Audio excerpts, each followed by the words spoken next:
오늘 우리에게 주시는 하나님의 말씀은 창세기 42장 1절부터 7절까지 보도록 하겠습니다. 창세기 42장 1절부터 7절 말씀, 우리 한 목소리로 읽도록 하겠습니다. 그때 야곱이 애굽에 곡식이 있음을 보고 아들들에게 이르되 너희는 어찌하여 서로 바라보고만 있느냐. 야곱이 또 이르되 내가 들은즉 저 애굽에 곡식이 있다 하니 너희는 그리로 가서 거기서 우리를 위하여 사오라. 그러면 우리가 살고 죽지 아니라 하리라 하며 요셉의 형 10사람이 애굽에서 곡식을 사려고 내려갔으나 야곱이 요셉의 아우 베냐민은 그의 형들과 함께 보내지 아니하였으니 이는 그의 생각에 재난이 그에게 미칠까 두려움이었더라. 이스라엘의 아들들이 양식 사러 간 자 중에 있으니 가나안 땅에 기근이 있음이라. 때에 요셉이 나라의 총리로서 그 땅 모든 백성에게 곡식을 팔더니 요셉의 형들이 와서 그 앞에서 땅에 엎드려 절하매 요셉이 보고 형들인 줄을 아나 모르는 체하고 엄한 소리로 그들에게 말하여 이르되 너희가 어디서 왔느냐. 그들이 이르되 곡물을 사려고 가나안에서 왔나이다. 아멘. 창세기를 계속 강의를 해나가고 있습니다. 이제 42장까지 갔는데 창세기가 50장까지 있어요. 한 달 안에 창세기가 마무리가 좀 될 것 같아요. 이 창세기를 강의를 하면서 항상 우리가 함께 이야기했듯이 4명의 인물을 기억하고 그 다음에는 여러분 가정으로 이 창조의 복이 흐른다. 그러나 전제 조건이 있다라고 했습니다. 창세기에는 이제 깨어진 관계들이 있어요. 하나님과의 예배의 관계, 자연과의 관계가 깨어졌습니다. 근데 이런 것을 회복해야지만이 복이 우리에게 온다라고 하는 이 말씀을 계속 드렸습니다. 그리고 각 사람의 특징을 보면서 우리가 닮아가도록 노력을 좀 하면 좋겠다라고 하는 이런 말씀도 드렸죠. 요셉을 몇 가지의 이제 특징을 가지고 설명을 할 수가 있습니다. 첫째는 꿈의 사람, 그러니까 그 목표를 하나님이 주셨어요. 그 목표, 기도 목표로부터 할 수가 있죠. 근데 이것을 가지고서 늘 마음에 간직하며 살아가는 사람. 오늘로 또 바꿔서 말씀을 드리면은 이 하나님의 말씀을 내 안에 간직하며 사랑하는 사람, 이렇게 좀 보면 좋을 것 같아요. 그리고 두 번째는 이것을 위해서 노력하는 믿음의 사람이었다. 감나무 밑에 가서 입만 벌리고 있는 이러한 아주 노력 없는 사람이 아니라 자기의 인위적인 노력을 합니다. 그래야지 하나님이 이루어 주실 것 아니겠어요? 이러한 믿음의 노력의 사람이었다. 그리고 하나님의 신에 감동된 사람이다. 이게 지난번에 말씀드렸던 부분이에요. 성령에 의해서 늘 이끌려가는 우리 성도들, 이렇게 우리가 적용을 좀 할 수가 있겠죠. 그리고 지혜와 영적인 통찰력을 가진 사람이었다라고 하는 겁니다. 하나님이 다 알아서 해주시겠지라고 하는 것은 우리가 좀 게으른 것 같아요. 그래서 우리의 주신 이성적인 머리를 잘 활용을 하는 거, 잘못된 거 아니거든요, 여러분. 그래서 이러한 지혜, 그리고 통찰력은 앞을 내다보는 거예요. 저 멀리 내다보면서 일을 할 줄 아는 사람이다라고 하는 것이죠. 그리고 또 특징 중에 겸손과 순종의 사람이었다라고 하는 부분들입니다. 이런 부분들을 우리가 강의를 해나가면서 내 것으로 자꾸만 만들면은 우리가 요셉에게 주셨던 그 하나님의 복이 우리에게 올 수 있다라고 하는 이런 부분들입니다. 자, 나이가 30이 됐는데 13년 만에 이 하나님이 주신 그 기도 목표가 이제 이루어집니다. 13년 동안 많은 어려움을 겪었습니다. 그리고 결국에는 애굽 나라의 국무총리까지 오르게 되는 이런 역사가 일어나요. 이건 기적이죠. 버린 돌이었습니다. 버린 돌. 누구도 쳐다보지 않는 아주 버린 돌이었어요. 그런데 하나님이 요긴하게 사용하시는 모퉁이 돌, 그러니까 건축을 할 때 이게 기초적 반석이 되는 그 돌이 되게 하셨다. 참 이걸 보면서 우리 하나님이 여러분을 다루시는 인생도 마찬가지다. 여러분들 옛날을 생각해 보세요. 버린돌이었죠. 시골에서 농사지며 자라고 그 누구 하나 요긴하게 쳐다보지도 않는 그런 존재들. 저도 마찬가지예요. 그런데 이렇게 지나면서 보니까 하나님이 기가 막히게 건축자의 모퉁이돌이 되게, 건물의 모퉁이돌. 여러분, 이게 이제 빠지면은요, 그 돌이 없어지면은 건물이 무너지는 거란 말입니다. 그래서 기초적 반석이 되게 하는 아주 귀한 돌로 하나님이 그렇게 만들어 가시는 이 과정. 요셉에게만 있는 것이 아니라 우리들에게 적용해도 정말 감사한 부분들이다 라고 하는 것입니다. 1절과 2절로 한번 좀 가보면서 우리 또 말씀을 가지고 새벽에 같이 은혜 받아봅시다. 1절, 2절 같이 읽어봅시다. 그때 야곱이 애굽에 곡식이 있음을 보고 아들들에게 이르되 너희는 어찌하여 서로 바라보고만 있느냐. 야곱이 또 이르되 내가 들은즉 저 애굽에 곡식이 있다 하니 너희는 그리로 가서 거기서 우리를 위하여 사오라. 그러면 우리가 살고 죽지 아니하리라. 이렇게 나와요. 자, 요셉은 누구냐면은요, 요셉의 아버지가 누구냐면은 야곱이에요. 이 계보를 여러분 좀 외우면 좋아요. 아브라함, 이삭, 야곱, 요셉. 야곱에게는 12아들이 있습니다. 요셉은 11번째 아들이고요. 그리고 12번째가 베냐민이라고 하는 그 아들들의 이름을 따서 이스라엘의 12지파가 형성이 되는 거예요. 그게 놀라운 축복이란 말이에요. 야곱도요. 자, 그런데 11번째가 요셉입니다. 지금 아버지는 그 자녀들과 가나안 땅이라고 하는 곳에 있는 거예요. 자, 이 역사가 지금부터 이제 시작이 되는 거예요. 참 기가 막혀요. 가나안 땅에 있는데 이 아버지가 있다가 굶어 죽게 생겼어요. 그러니까 아들들에게 늘 다 커서 뭐 하고 있느냐, 어디 가서 곡식이라도 좀 구해와야지 우리가 살지 않겠느냐. 내가 소문에 들으니까 저기 애굽이라고 하는 나라 가면은 거기가 곡식이 좀, 양식이 좀 있다고 하더라. 빨리 가서 해오야지. 다 큰 놈들이 지금 뭐 하고 있냐, 굶어 죽게 만들 거냐 라고 야단을 치는 거예요. 그러니까 이 아들들이 있다가 어디로 갔냐면 애굽 땅으로 갑니다. 애굽 땅에 가서 양식을 구해 오려고 하는 이런 장면들이란 말이에요. 그런데 여러분, 이게 조금 더 확장돼서 나가면 어떻게 되냐면요, 나중에는 이 가나안 땅에 있는 야곱의 그 자녀들, 식구들이 다 이 애굽 땅으로 이주를 옵니다. 그게 처음에 온 사람들이 70여 명 정도 옵니다. 그리고 여기에서 뿌리를 내리면서 430년 동안 이들이 거하게 되는 이러한 일이 일어나요. 그래서 430년 후에 시작된 게 뭐냐? 출애굽기예요. 출애굽기. 이 역사가 지금 서서히 이루어지고 있는 이런 장면을 만나게 되지요. 자, 여기서부터 이제 하나님의 기가 막힌 그 섭리와 기가 막힌 그 은혜가 서서히 지금 베풀어지고 있다는 것입니다. 흉년이다. 가나안 땅에 흉년이 들었어. 여러분, 가나안 땅은 하나님이 약속한 땅이 있잖아요. 근데 흉년이 들었어. 기근이 들었어. 한번 우리에게 적용해 봐요. 우리가 하나님 믿는 백성들이에요. 여러분, 하나님 열심히 믿어도요, 내 인생에 갑자기 흉년이 찾아오고요, 비바람이 몰아치고 하는 기근이 찾아와요. 그래서 농사가 안 되는 거예요. 힘든 거예요. 이게 가나안 땅에 흉년이 들고 기근이 든 것처럼 믿음의 사람에게도 이 믿음의 여정을 걸어가는데 갑자기 흉년이 찾아온다. 그냥 먼지만 풀풀 날리는 기근이 찾아와서 먹을 곡식이 없는 거예요. 이럴 때가 있다는 겁니다.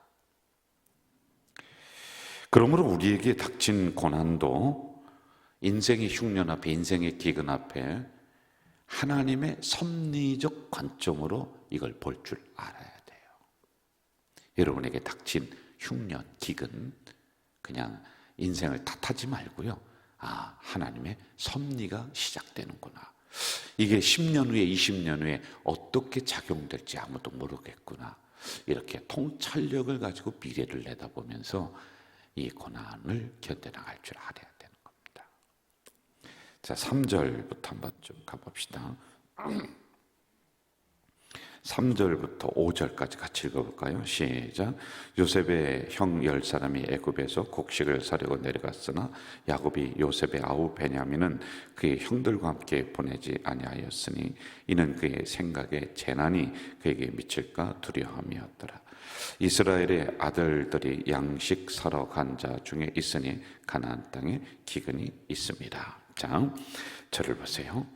지금 과거로 조금 돌아가 봅시다. 형들이 이 요셉을 팔아버렸습니다. 그렇죠. 그리고 원래는 이제 죽이려고 했다가 이제 팔아버렸어요. 그러면은 둘 다 요셉도 그렇고 형들도 그렇고 뭐가 있느냐면은 요셉은 배신감이 있었다고 그랬어요. 형들이 어떻게 나를 저렇게 팔아버리지? 그리고 형들은 10명이라고 하는 형들은 죄책감이 있습니다. 동생을 우물에 던지고 팔아버리고 이런 죄책감을 늘 가지고 있는 거예요. 그리고 아버지를 속이면서 지금까지 살아온 겁니다. 10수년을 그렇게 살아왔다라고 하는 겁니다. 자, 이것은 형들이 가지고 있었던 죄책감은 공통된 거예요. 공통된 범죄자예요. 다 똑같은 범죄자입니다. 이것을 가슴에 묻어두고 살아가고 있는 숨겨진 비밀이라고 하는 겁니다. 아버지는 이 일로 상처를, 왜? 자식을 잃어버렸으니까요. 여러분, 자녀를 잃어버린 사람은 가슴에 묻는다고 하잖아요. 이건 아주 딱 맞는 이야기예요. 그래서 우리나라, 특히 뭐 서양도 그런 것 같아요. 자녀가 부모보다 앞서서 간다. 그럼 이게 불효자다. 이렇게 이야기를 해요. 왜? 그 자녀를 가슴에 묻어버리는 그런 말입니다. 이렇게 지금 야곱은 살아오고 있었습니다. 그래서 저 애굽이라고 하는 땅으로 곡식을 구하러 가는데 12명의 아들 중에 한 명 그 요셉은 이제 팔아서 없어졌단 말이에요. 아버지가 생각할 때는 죽은 아들이라고 지금 생각하고 있는데 10명을 보냅니다. 나머지 막내인 베냐민은 안 보내요. 여기 보니까 혹시 길을 가다가 험한 일을 만나서 죽을까 봐, 그러면 자식 다 잃어버릴까 봐, 그래서 한 명을 남겨두고 있는 거예요. 그런데 여러분, 베냐민과 요셉은 형제입니다. 왜? 야곱에게는 4명의 부인이 있어서 그 아들을 낳거든요. 그래서 베냐민을 남겨놓는 거예요. 여러분, 이 의미가 뭐냐면요, 아버지의 상처가 계속 남아있다라고 하는 거예요. 자녀를 잃은 상처, 이게 남아있습니다. 자, 우리가 여기서 한번 좀 우리들에게 적용을 해봅시다. 이것도 조심해야 돼요, 여러분들. 나 상처받았어. 뭐 말끝마다 상처받았다고 하는 사람도 있습니다. 이거 조심해야 돼요. 뭐가 그렇게 상처가 됩니까? 이건 여러분들이 마음이 약하고 정신이 약해서 그렇게 핑계를 대는 수가 있어요. 아니 뭐 말 한마디를 못합니까? 왜 말만 하면은 상처받았다고. 그럼 어떻게 살아가요? 인생을 어떻게 살아갑니까? 여러분, 그거는 상처가 아니에요. 그래서 말끝마다 상처다 하는 것도 조심해야 돼요, 여러분. 우리가 한번 옛날로, 우리 어르신들 옛날 클 때로 한번 좀 어릴 때, 그때 막 자랄 때, 그때로 과거로 돌아가서 생각 한번 해보세요. 그때는 뭐 일어나면 엄마 아버지한테 요구도 먹고 매 맞고, 아니 그때 우리 부모님들이 얘야 사랑한다 하고 안아주고 응원해 준 적이 있습니까? 간혹가다 그런 뭐 가정도 있을 수 있겠죠. 근데 대부분 그렇지 않았어요. 옛날 우리 어르신들, 아버지 어머니들은, 저도 그렇고요, 늘 혼나면서 자랐어요. 뭘 격려하고 너는 뭐 훌륭하게 될 거야. 여러분, 그런 게 어디 있습니까? 요즘에야 뭐 자녀들 끌어안고 손자 손녀들 끌어안고 아이고 사랑한다 축복한다, 이게 보편화돼서 그렇지요. 옛날에는 그런 단어조차도 어르신들 몰랐습니다. 그러면은 오늘로 치면은 옛날에는 수도 없는 상처를 우리가 받으면서 살았던 사람들, 그러면 여러분 우리는 다 죽어버려야 돼요. 그 상처 속에도 우리가 살아남으면 그게 상처가 아니라는 거예요. 그냥 살아가는 일반적인 과정들인데 뭘 그냥 말끝마다 상처다, 상처다, 상처다.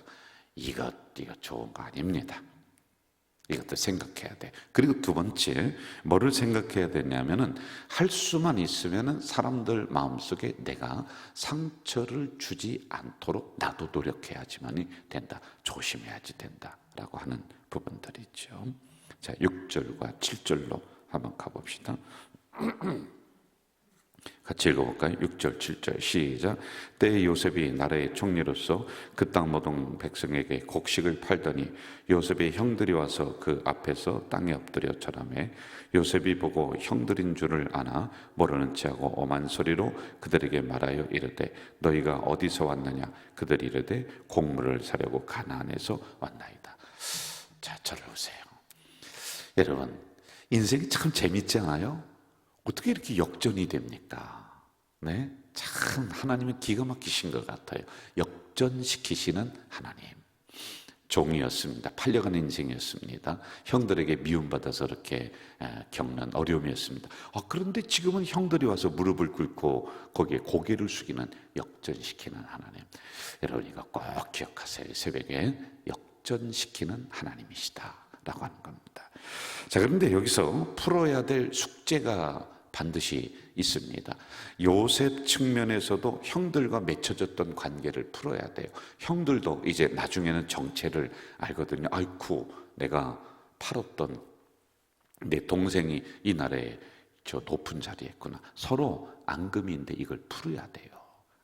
그렇지 않으면은 그 다음으로 나갈 수가 없는 이런 부분들이란 말입니다. 창세기에 이런 주제를 이렇게 넣어놔요. 간혹 가다가 중요하게 넣어놓습니다. 야곱도 생각해 보세요. 형 에서와 풀어야 될 숙제가 있었어요. 이거 풀었어요, 안 풀었어요? 풀었잖아. 지금 요셉도 하나님이 그 장치를 넣어놓는 거예요. 형들과의 관계를 이제 우리가 성경을 조금 더 볼 겁니다. 나중에 풉니다. 이게 인간이 풀어야 될 숙제다. 하나님이 해주시는 부분이 따로 있습니다. 그럼 우리가 해야 될 부분도 따로 있다는 거예요. 우리가 노력해서 풀어야 될 인간관계의 숙제들이 있는 거예요. 그걸 하나님이 와서 대신해 주지는 못해요. 혹시 여러분 가정에서 가족들끼리 생활하다가 서로 부대끼고 오해하고 서로 마음 상해서 있을 때 하나님이 와서 얘야 이리 와라, 너도 이리 와라, 이렇게 돼서 내가 이해해, 너도 이해해. 하나님이 그렇게 해주신 적이 있습니까? 아니에요. 여러분들이 풀어야 돼요. 부부가 풀어야 돼요. 엄마, 딸이 서로 풀어야 돼요. 만나서. 이게 우리가 해야 될 역할들인 겁니다. 이것을 창세기에는 중간에 넣어놓고 있어요. 왜? 이걸 풀지 않으면 창조의 복이 안 흐를 수가 없어. 여기에 막혀버린다는 겁니다. 이게 가족과의 관계만이 아니라 우리가 보편적으로 하는 인간관계, 성도들의 관계도 똑같아요. 저와 여러분의 관계도 막혀 있으면 안 돼요. 인간이 막혀 있으면 복이 흐르다가 멈춘다. 그래서 이걸 풀어라 라고 하는 것입니다. 마무리하겠습니다. 저도 사람 때문에 받는 어려움이 한두 가지가 아니에요.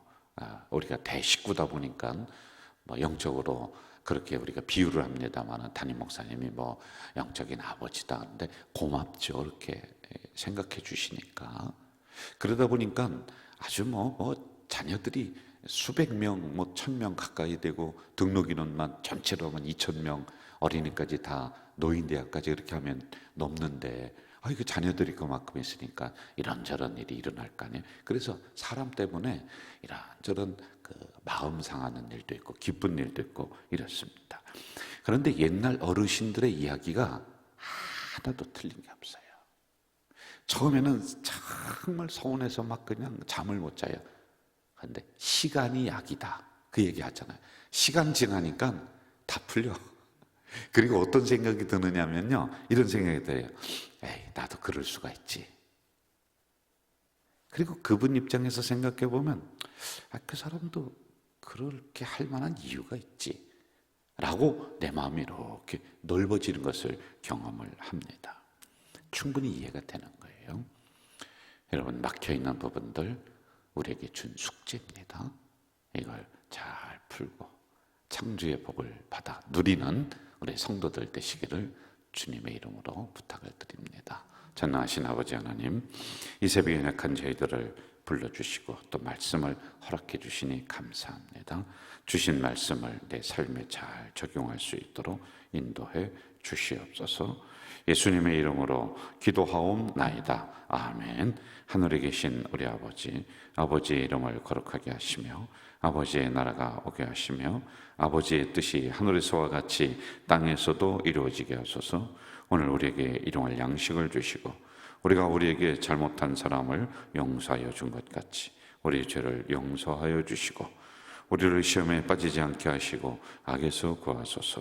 나라와 권능과 영광이 영원히 아버지의 것입니다. 아멘.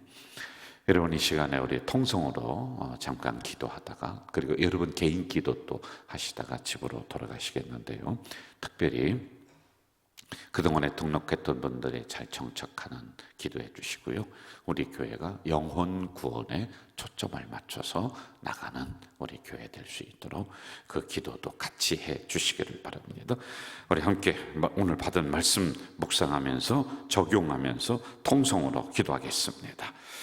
오늘 이 새벽에도 우리에게 영광 받으시기 합당하신 아버지 하나님, 이 새벽에 하나님 앞에 간절히 부르짖어 기도하는 내용들이 있습니다. 아버지 하나님, 우리가 각자가 가지고 나온 기도 제목이 있습니다. 그 기도 제목을 가지고 하나님 앞에 간절히 부르짖어 기도합니다.